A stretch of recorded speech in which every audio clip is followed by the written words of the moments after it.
Moi katsojat ja tervetuloa katsomaan tätä mun uutta videota. Tässä videossa minä, Venni Härkönen, kerron teille mun musiikkiharrastuksesta.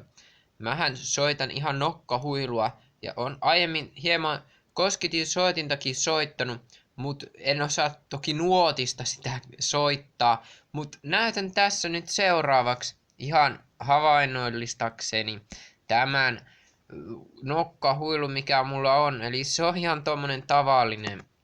Mut mä oon tolla alkamassa tekemään tosiaan ihan uutta musiikkia ja tälle kanavalle lataan sitä sitten.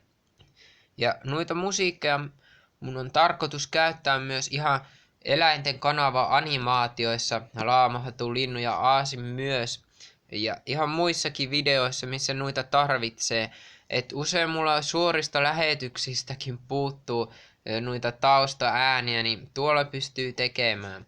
Ja sit muita soittimia, mitä mahdollisesti keksin, niin sitten tulee myös. Esimerkiksi kanteleellahan saa myös ihan loistavia ääniä aikaan.